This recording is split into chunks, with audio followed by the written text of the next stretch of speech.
Meze bite? Meze pana Meze neza fresh cyane. cyane. Uyu munsi iriwe gute se? Nareba Imana meze pro nareba ito. Okay, nashaka ngo ibibazo dukeya bisanzwe tu. Ndahari mbazo Tayari? cyane. Okay, Imana urayizi? Ndayizi. Uyitekereza iki? Tekereza nyine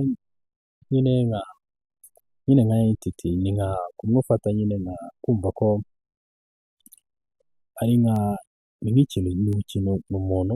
Aya ni ikiremwa, sibyo?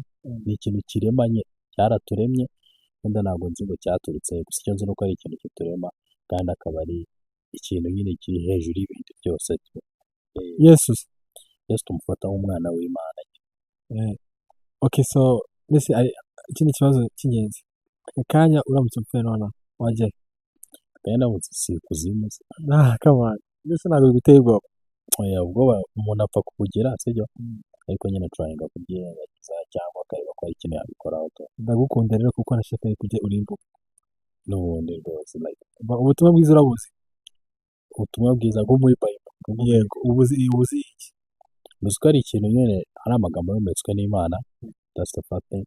Ikindi kintu nzi ni uko ari ikintu nyine cyaguhindura ubuzima wajyaye umwanya, numva ari ibyo mwiza. Okay, so ijambo nkubwireho gatoya nyine ku butumwa bwiza.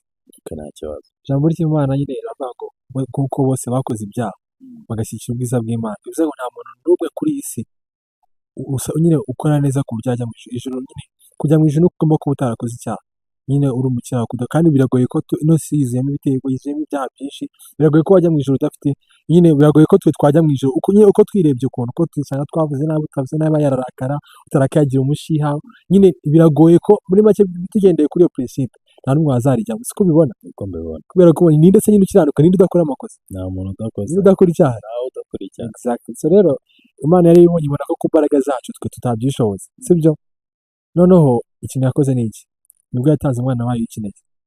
Noneho ikintu Yesu yakoze, yaraje abaho ubuzima butarimo icyaha, sibyo? Bivuze ngo we yarashoboye gutsinda ubuzima nyine butarimo icyaha. Bivuze ngo y'ijuru we yaragize gute?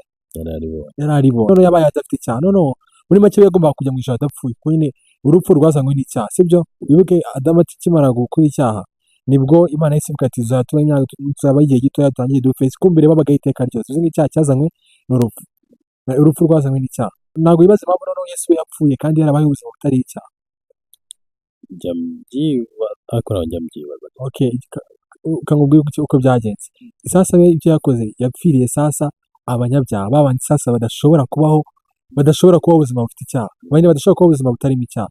Impamvu yabapfiriye kwari kugira ngo uzabyizera wese, kubyizera gusa nta kindi kintu, azahabwe ubugingo buhoraho. Bwa bundi sasa bwakenewe abadakora iki? Abadakora icyaha. Bivuze ngo kujya mu ijuru bisaba ko tuba twakoze iki? Twabyizeye. As simple as that. Nta mirimo ntacyo wakora. Hari ijambo ry'Imana rivuga ngo hari abantu benshi bazabwira Imana ngo mwami twahuniye mu izina ryawe, ubwo reka tubuze n'ubuzima busanzwe. Mwana we nakoze icyaha, nafashije abantu, nakoze neza, natanze amaturo menshi. Yesu akazabwira ijambo akavuga ngo nimugende sinigeze kubamenya. Uzi impamvu? Ni ukubera ko abantu biringira ko imirimo bakora n'izabajyana mu ijuru, gukora neza. Bivuze ngo umuntu ukora neza ntabwo azajya mu ijuru, umuntu wizeye Yesu Kristo nk'umwami n'umukiza we.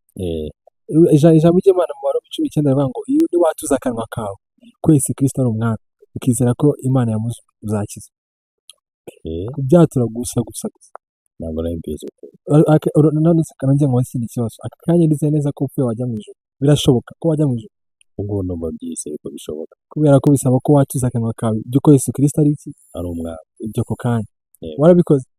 Ubu ndabikora. Urumva ushaka kubikora nonaha cyangwa ushaka kuza gufata akanya ukabitekerezaho? Ndaza gufata akanya nanihane kumva n'indi munsi. First of all, ikindi kintu nari nibagiwe, iyo tumaze kwizera Yesu Kristo umwami n'umukiza duhabwa Umwuka Wera.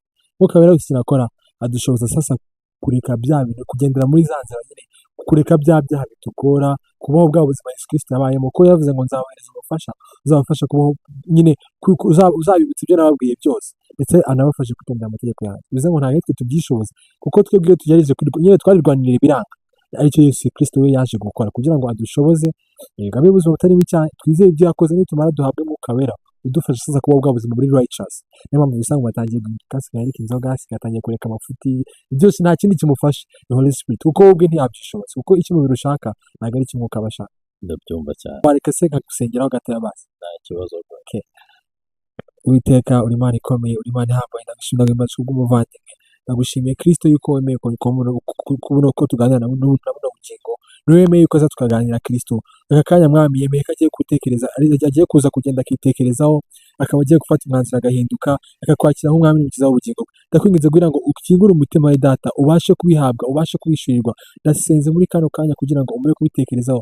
Kristo we, ubutaha tuzongere kuvugana, aduha amakuru meza cyangwa se aduha ubuhamya bw'ibyo uzahora mukorera mu buzima bwe, nawe yizere neza yuko yabona ubugingo buhoraho, ndetse n'undi muntu wese uri kubikurikira yizere neza ijana ku ijana yuko twatuze akanwa ko Yesu Kristo ari umwami agazakizwa. Urakoze ku bwa kino kiganiro, izina ryawe rihabwe icyubahiro mu izina rya Yesu.